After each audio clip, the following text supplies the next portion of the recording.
Hello, my dear students. Welcome to the channel Physics Unlocked. After 6 to 7 days मैं आ रहा हूँ आज के वीडियो आज मैं बना रहा हूँ आफ्टर ए वीक कुछ काम की वजह से ओके। और मैं बताया था कि डे टू डे मैं वीडियो थोड़ा सा पॉसिबल नहीं है, लेकिन मैं जरूर आपके लिए वीडियो बनाता रहूंगा। ठीक है, हम लोग कॉन्सेप्चुअल प्रॉब्लम सीरीज जो स्टार्ट किए थे उसमें क्लास 12 का इलेक्ट्रोस्टैटिक पोर्शन का इलेक्ट्रिक फील्ड एंड फोर्सेस के बारे में, पोटेंशियल के बारे में थोड़ा बहुत कॉन्सेप्चुअल क्वेश्चन अपन लोग डिस्कस किए थे। ओके, तो आज हम कैपेसिटर जो है ना, कैपेसिटर पार्ट है उसका कुछ कॉन्सेप्चुअल क्वेश्चन के बारे में अपन डिस्कस करेंगे। ठीक है ना, कैपेसिटर तो जानते हो, जो चार्ज को या इलेक्ट्रिक एनर्जी को वो इलेक्ट्रोस्टैटिक पोटेंशियल एनर्जी वो स्टोर करता है। ठीक है, उसका कॉम्बिनेशन ऑफ जो कैपेसिटर होता है, सीरीज कॉम्बिनेशन, पैरेलल कॉम्बिनेशन बहुत ही इजी है। रजिस्टर का उल्टा होता है, रजिस्टर का जैसे सीरीज में R1 plus R2 plus R3 ऐसे होता है, कैपेसिटर का 1/C equivalent is equal to 1/C1 plus 1/C2 ऐसे होता है इन सीरीज, और पैरेलल में प्लस हो जाता है। जैसे कैपेसिटर क्या होता है पैरेलल में C1 plus C2 plus C3 ऐसे हो जाता है। ठीक है ना, कॉमन पोटेंशियल क्या होता है आपका, एनर्जी लॉस ड्यू टू, क्या दो कैपेसिटर को अगर C1 कैपेसिटेंस है और V1 पोटेंशियल में है और C2 कैपेसिटेंस है और V2 पोटेंशियल में है, दोनों को जोड़ देंगे तो जो एनर्जी का जो लॉस होता है कितना होता है, half C1 C2 by C1 plus C2 into V1 minus V2 का होल स्क्वायर। कॉमन पोटेंशियल क्या होता है C1 V1 plus C2 V2 bye C1 plus C2। ये फॉर्मूला वगैरह आप थोड़ा बहुत रिवाइज कर लेना। और आज हम कुछ कॉन्सेप्चुअल क्वेश्चन के बारे में बात करते हैं। चलो पहला क्वेश्चन, चलिए स्टार्ट करते हैं। ओके, सो पहला क्वेश्चन बोल रहा है, consider the situation as shown in the diagram, how much charge will flow through the cell if the switch S is closed. ये डायग्राम को कंसीडर करो और बताओ कि सेल में कितना चार्ज फ्लो होगा अगर ये स्विच S को अपन क्लोज कर दें। ठीक है ना, और ये जो कैपेसिटेंस है ये 4 कूलम ये चार्ज ये स्टोर करता है। और ये 4C मतलब ये कैपेसिटेंस का वैल्यू लिया है, और ये 2C कैपेसिटर का वैल्यू लिया है, और अपन को निकालना है कि स्विच S क्लोज होने से कितना चार्ज का फ्लो होगा जब स्विच S क्लोज हो जाएगा। ठीक है ना, तो इसको कैसे करें, मान लेते हैं कि पहले ये ओपन है। ठीक है ना, स्विच ओपन है तो ओपन होगा तो नेट कैपेसिटेंस कितना होगा पहले निकाल देते हैं। यहां पे देखो 4C है पैरेलल। मैंने बताया कि कैपेसिटर अगर पैरेलल में होता है तो कैपेसिटेंस प्लस हो जाता है, C1 plus C2 plus C3। तो 4C plus 4C plus 4C हो गया कितना, 12C। मतलब ये तीनों का कॉम्बिनेशन से जो इक्विवेलेंट कैपेसिटेंस आया वो हो गया 12C, वो आ गया 12C। ऐसे ही यहां पे ये स्विच ओपन है तो ये 2C पैरेलल है, 2C अगर पैरेलल होगा तो कितना होगा 4C। इन दोनों का इक्विवेलेंट कैपेसिटेंस आ गया 4C। फिर ये 12C और 4C कैसे कनेक्टेड हैं, सीरीज में। देखो ये 12C आ गया, ये 4C आ गया, ये दोनों देखो ऐसे ही कनेक्टेड है। मतलब कैसे कनेक्टेड है, सीरीज में। और सीरीज में कनेक्ट होते हैं तो कैसे होता है 1/C1 प्लस 1/C2, या दो कैपेसिटेंस है C1 और C2 दे रखा है तो इक्विवेलेंट कैपेसिटेंस इन सीरीज कितना होता है C1 C2 by C1 plus C2। तो अगर कर देंगे C इक्विवेलेंट कितना निकल जाएगा, C equivalent is equal to C1 C2 is 12C into 4C by C1 plus C2, that is ये आ जाएगा 16C, that is equals to 12 into 4 are 48C by 48C squared by 16C, that is equals to आ गया 3C। तो जब तक switch open है तो net capacitance का value आ गया 3C। ओके, तो चार्ज कितना फ्लो हुआ होगा, potential V0, net capacitance is 3C, तो charge is equal to Q1 मान लेते हैं। Q1 मतलब before closing the switch, before closing S। अच्छा, ये अलग बात हो गया। Before closing S Q1 is equal to net capacitance into potential, that is आ गया 3C into V0, 3C V0। ये आ गया कि स्विच ओपन था तब नेट चार्ज इतना था, नेट चार्ज फ्लो इतना हुआ था। अभी हम S को कनेक्टेड कर लेते हैं। ठीक है ना, S को क्लोज कर देते हैं। तो S को हमने क्लोज कर दिया। अगर S क्लोज कर दिया तो देखो ये वाला ना शॉर्ट सर्किट हो गया, ये शॉर्ट सर्किट मतलब ये वायर मतलब ये पॉइंट का नाम कुछ देते हैं P दे दो, और ये पॉइंट का नाम Q। यहां पे देखो ये शॉर्ट सर्किट हो गया, मतलब P में जितना पोटेंशियल है Q में भी उतना पोटेंशियल है। अगर शॉर्ट सर्किट हो जाता है तो पोटेंशियल वो दो पॉइंट में, जहां पे एक ही वायर ही कनेक्टेड है, तो एक वायर ही कनेक्टेड है मतलब क्या, वहां पे पोटेंशियल हम सेम मान सकते हैं, वो शॉर्ट सर्किट हो गया। तो यहाँ पे पोटेंशियल और यहाँ पे पोटेंशियल सेम है। पोटेंशियल सेम है तो क्या, कुछ भी यहाँ पे आप बैटरी लगा दो, पोटेंशियल डिफरेंस ही नहीं है, मतलब चार्ज ही फ्लो नहीं होगा। तो ये 2C और 2C जो था, ये हम इसको निकाल सकते हैं, ये हो गया रिडंडेंट मतलब इसको हम हटा सकते हैं, ये शॉर्ट सर्किट हो गया। तो ये इसको अगर हटा देंगे रिडंडेंट हो गया, क्योंकि दो पॉइंट में पोटेंशियल का वैल्यू सेम है। तो सिर्फ net capacitance is equal to कितना आएगा, net capacitance is equal to आएगा 12C। Net capacitance is equal to 12C, 4C plus 4C plus 4C आ जाएगा 12C। तो Q2 कितना होगा, कितना चार्ज का फ्लो होगा, Q2 is equal to net capacitance into potential, that is 12C V0। तो जब स्विच क्लोज कर दिया तो हमको ज्यादा चार्ज का फ्लो हुआ 12C V0, और जब आपका वो स्विच S ओपन था तो आपका चार्ज का फ्लो हुआ था 3C V0। तो क्या बोला है, how much charge will flow through the cell if the switch S is closed. Switch S close होगा तो हाउ मच, कितना ज्यादा, तो आप क्या कर सकते हो, this minus this, that is delta Q is equal to 12C V0 minus 3C V0 is equal to 9C V0, and that is your answer of the question। ठीक है, तो सही से फ्रेम बाय फ्रेम वीडियो को pause करके जाइए, इसको note down कर लीजिए, उसके बाद चलते हैं नेक्स्ट क्वेश्चन की तरफ। हो गया स्टूडेंट्स, ओके, चलिए चलते हैं नेक्स्ट क्वेश्चन की तरफ। ठीक है, तो नेक्स्ट क्वेश्चन क्या बोल रहा है, n small drops each of radius small r and having same charge Q are combined to form a big drop। ठीक है ना, छोटे छोटे ड्रॉप थे जिनका रेडियस स्मॉल r था और चार्ज स्मॉल q था, वो मिलके एक बड़ा सा ड्रॉप क्रिएट किए। ओके, हाँ, find the ratio of capacitances, potentials and stored energy in bigger drop and small drop. ठीक है ना, बिगर ड्रॉप और स्मॉल ड्रॉप के बीच में रेशियो क्या होगा, पोटेंशियल का, स्टोर्ड एनर्जी का, और क्या कैपेसिटेंसेस का कितना होगा। देखो, स्मॉल ड्रॉप्स थे, ये मान लो एक स्मॉल ड्रॉप है, इसका रेडियस r है। ठीक है, स्मॉल ड्रॉप है, इसका रेडियस r है और इसका चार्ज q है। n number of small drop मिलके एक बड़ा सा ड्रॉप बनाए, n नंबर ऑफ ड्रॉप मिलके एक बड़ा सा ड्रॉप बनाए। हमने मान लिया, चलो इसका रेडियस कैपिटल r है, इसका रेडियस कैपिटल r है, तो इसका चार्ज कितना होगा, कंजर्वेशन ऑफ चार्ज अगर करेंगे तो इसका चार्ज अगर Q है और n number of small drop मिलके बड़ा सा ड्रॉप बनाए हैं, तो इसका चार्ज कैपिटल Q बराबर n इंटू स्मॉल q होगा। ठीक है, उसके बाद इसका वॉल्यूम कितना होगा, इस स्मॉल ड्रॉप का वॉल्यूम कितना होगा, 4/3 pi into small r cube होगा।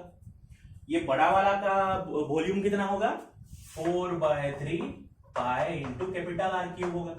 ठीक है, तो इसका वॉल्यूम क्या होगा, n टाइम्स इसका वॉल्यूम, स्मॉल ड्रॉप का वॉल्यूम का n टाइम्स हो जाएगा, इसका वॉल्यूम हो जाएगा, it is n into 4/3 pi capital R cube बराबर n into 4/3 pi into small r cube. General common sense की बात है, तो यहां से 4/3 पाई कट गया, इट इज यहां से आ गया r क्यूब बराबर n into small r cube, और यहां से क्या मिल गया, capital R is equal to क्या होगा, ये 3 उधर होगा तो क्यूब रूट हो जाएगा, it is n to the power 1/3 into r, r is equal to n to the power 1/3 into r हो जाएगा। ठीक है, ये तो सिंपल चीज है। ओके, नेक्स्ट, एक स्फीयर का कैपेसिटेंस क्या होता है, capacitance of a sphere is equal to 4 pi epsilon naught r होता है। Capacitance of a sphere is equal to 4 pi epsilon naught r होता है। ठीक है ना, तो कैपेसिटेंसेस का रेशियो कितना आएगा, तो रेशियो ऑफ कैपेसिटेंसेस दैट इज, मान लो कि इसका कैपेसिटेंस कैपिटल C है और इसका है स्मॉल c, तो हम capital C by small c कितना होगा, कैपिटल सी कितना होगा, अगर ये फॉर्मूला है 4 पाई एप्सिलॉन नॉट आर, तो इसका कितना हो जाएगा, it is 4 pi epsilon naught capital R by इसका कैपेसिटेंस कितना होगा 4 pi epsilon naught small R, it is equals to capital R by small are.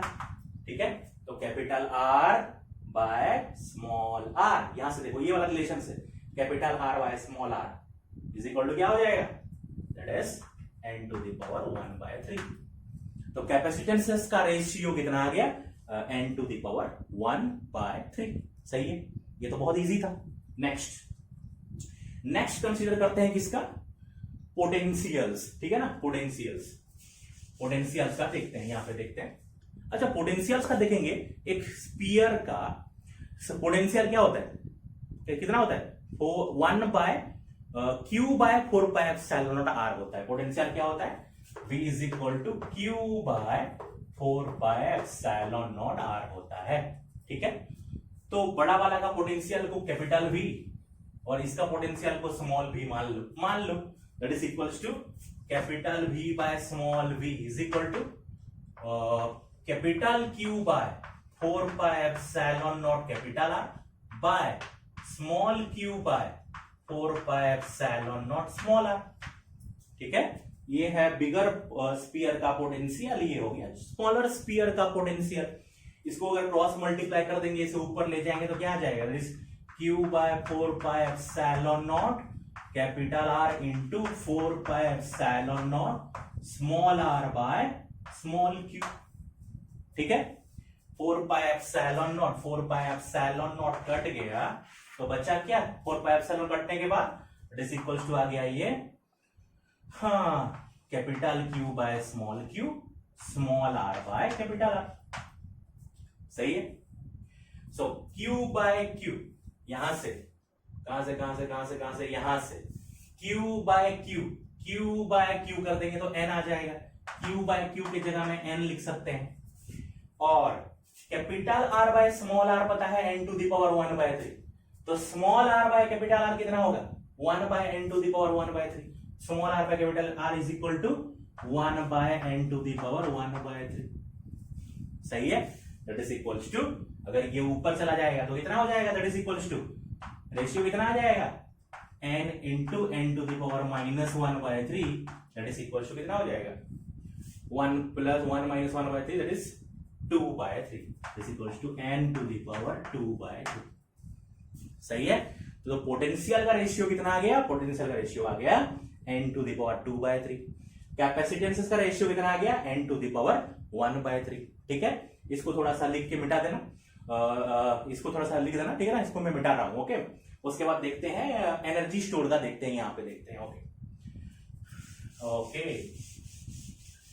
Energy store, यहां पे अपन को चार्ज पता है और कैपेसिटेंस पता है, तो हम एनर्जी का कौन सा फॉर्मूला लगा देंगे, यहां पे लगा देते हैं अपन q²/2c, energy is equal to q²/2c वाला हम लगा देते हैं। तो energy of the bigger sphere कितना होगा, capital q²/2 into capital C by small का कितना होगा, q²/2 इंटू स्मॉल c। ये हो गया एनर्जी का ratio, energy of big sphere by energy of small drop. ठीक है, दैट इज इक्वल टू, यहां पे इसको भी क्रॉस मल्टीप्लाई, ये ऊपर चला जाएगा तो क्या आ जाएगा, q²/2c 2 into capital C into 2 स्मॉल c बाय स्मॉल q², 2 कट गया, that is equal to capital Q by small q का whole square, capital Q by small q का whole square, c small c by capital C। ठीक है, that is equal to, यहां पे Q by Q is equal to क्या put कर सकते हैं, n, तो ये आ गया n², और C बाय C, अब capital C by small c कितना आ गया था, n to the power 1/3, capital C by small c आ गया था n टू द पावर 1/3, याद करो यहां पे। So small c by capital C कितना होगा, 1/n टू द पावर 1/3। सो ये ऊपर चला जाएगा तो कितना आ जाएगा, that is n² into n to the power -1/3, तो ये कितना आ जाएगा, 6 - 1 5/3, n to the power 5/3, n to the power 5/3। So क्या क्या आ गया, दैट इज अगर छोटे छोटे n number of small drops मिलके एक बड़ा सा ड्रॉप बना रहे हैं तो उनका कैपेसिटेंसेस का ratio n to the power 1/3, उनका पोटेंशियल का ratio n to the power 2/3 और उनका एनर्जी स्टोर्ड इन देम उनका ratio n to the power 5/3। ठीक है, इसको वीडियो पॉज करके इसको लिख लीजिए, फिर चलते हैं नेक्स्ट क्वेश्चन की तरफ। हो गया बच्चों? ओके, चलो चलते हैं नेक्स्ट क्वेश्चन की तरफ। तो नेक्स्ट क्वेश्चन क्या बोल रहा है कि parallel plate of capacitance C not is connected to a power supply V naught. A dielectric slab of dielectric constant K is equal to 5 is now inserted into the gap between the plates. Find the extra charge flown through the power supply and work done by the supply. Find the change in the energy stored in the capacitor and heat produced in connecting wires. ठीक है, parallel plate capacitor जानते हैं, उसका capacitance का value कितना होता है? Epsilon naught A by D. अगर कैपेसिटर का डाइलेक्ट्रिक अगर डाल दें तो क्या हो जाता है? K into epsilon naught A by D. मतलब अगर पैरेलल प्लेट कैपेसिटर का कैपेसिटेंस को अपन मान ले C नॉट, मान लो कि C नॉट मान लो कि parallel plate capacitor epsilon naught A by D is equal to C naught, तो डाइलेक्ट्रिक डालने के बाद उसका कैपेसिटेंस हो जाता है K C नॉट। उसका क्या कैपेसिटेंस हो जाता है K C नॉट। ठीक है, ये याद करें, ये तो पता है। मान लो C नॉट था, वो कनेक्टेड था एक पावर सप्लाई जिसका वैल्यू था V नॉट। ठीक है, और डाइलेक्ट्रिक डालने के बाद उसका कैपेसिटेंस हो गया K C नॉट और वो भी कनेक्टेड था वही पावर सप्लाई V नॉट के साथ। मतलब पहले ये कनेक्टेड था, उसके बाद डाइलेक्ट्रिक को हमने ये प्लेट के बिटवीन में इंसर्ट कर दिया। तो क्या चेंजनेस आया? क्या चेंजनेस आया? कैपेसिटेंस में चेंजनेस आया, ये तो पूरा दिख रहा है। यहाँ पे C नॉट था, ये हो गया K C नॉट। क्या चेंजनेस नहीं आया? जो पोटेंशियल डिफरेंस था V नॉट वो सेम है। चार्ज का भी जो क्या चार्ज जो क्षमता था जो चार्ज होल्ड करने का वो भी चेंज हो गया क्योंकि कैपेसिटेंस ही चेंज हो गया। ठीक है, लेकिन पोटेंशियल डिफरेंस चेंज नहीं हुआ। ये इंपॉर्टेंट पॉइंट है। अगर कैपेसिटर लगा हुआ है और डाइलेक्ट्रिक उसके प्लेट के अंदर हम डाल देंगे तो उसका पोटेंशियल डिफरेंस में कोई भी चेंजनेस नहीं आता है। ओके, सो क्या बोला है? Find the extra charge phloem through the power supply and work done by the supply. ठीक है ना, तो एक्स्ट्रा चार्ज पहले कितना सप्लाई हुआ? जब C नॉट था तो कितना चार्ज सप्लाई था? मान लो जब ये स्टार्टिंग में था तो Q इनिशियल कितना था? C नॉट V नॉट था। Q is equal to C भी हमको पता है, Q initial is equal to C naught V naught था। जब ये डाइलेक्ट्रिक उसके अंदर डाल दिया गया तो चार्ज कितना हो गया? Q फाइनल कितना हो गया? That is K C naught V naught हो गया, क्योंकि capacitance K C naught into V naught, K C naught V naught हो गया। तो find the extra charge flown. Extra charge flown कितना हुआ? Q final minus Q initial, delta Q is equal to Q final minus Q initial, that is K C naught V naught, K C naught V naught minus C naught V naught, that is equal to K minus 1 into C naught V naught.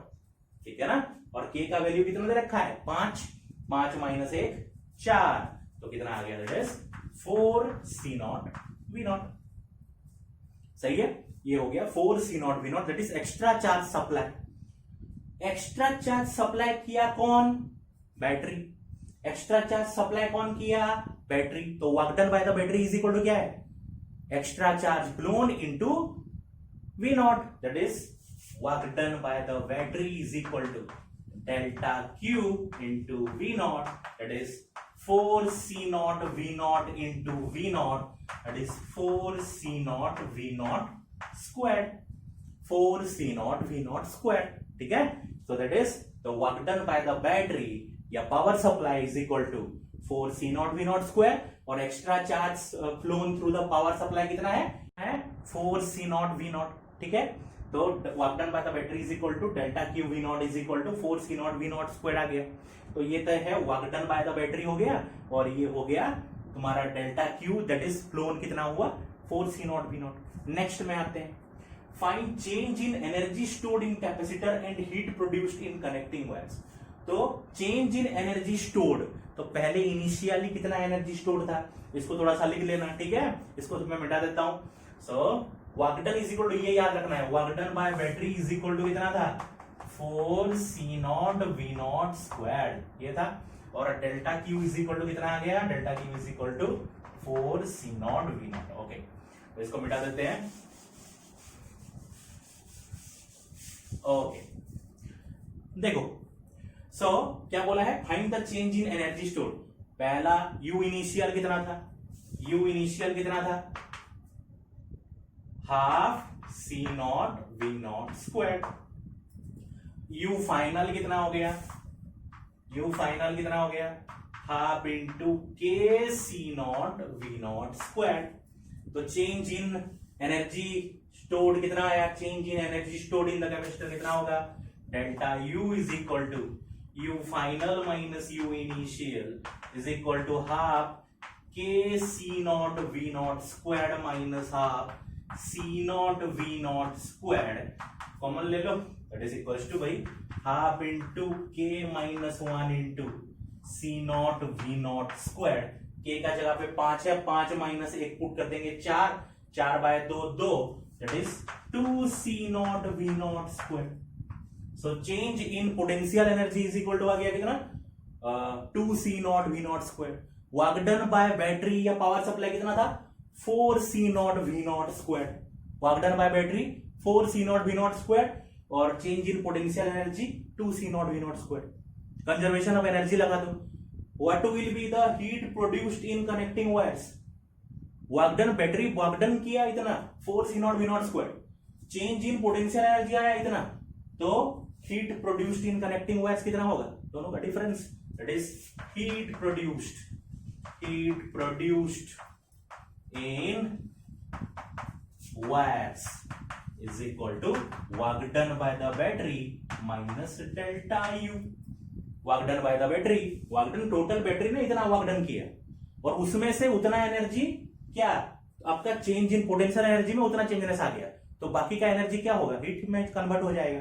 That is equals to 4C0V0 square minus 2C0V0 square is equal to 2C0V0 square, 2C0V0 square। सही है, that is answer। find the extra charge flown कितना, 4C0V0। work done by the supply 4C0V0 squared, change in energy stored 2C0V0 squared and heat produced in connecting wires 2C0V0 square. ठीक है, तो इसको pause करके आप लोग note down कर लेना, ठीक है। तो ये कुछ कॉन्सेप्चुअल क्वेश्चन ऑफ कैपेसिटर था, ठीक है। फिर मैं बताया था कि डे टू डे में वीडियो बनाना थोड़ा सा प्रॉब्लम हो रहा है, तो मैं बनाता रहूंगा, ठीक है ना। ये सीरीज चलता रहेगा, हर मतलब क्या वीक, हर एक वीक में हो या 3-4 दिन में हो, मैं एक एक वीडियो अपलोड करता रहूंगा, ठीक है। मैं हूं, आपका जो डाउट्स है वो कमेंट सेक्शन में, जो भी आपका कोई भी डाउट आया तो कमेंट सेक्शन में उसको कमेंट कीजिए, वीडियो को लाइक शेयर एंड सब्सक्राइब कीजिए, ठीक है, और अच्छे से पढ़ते रहिए। All the very best. Okay, मिलते हैं नेक्स्ट क्लास। Thank you.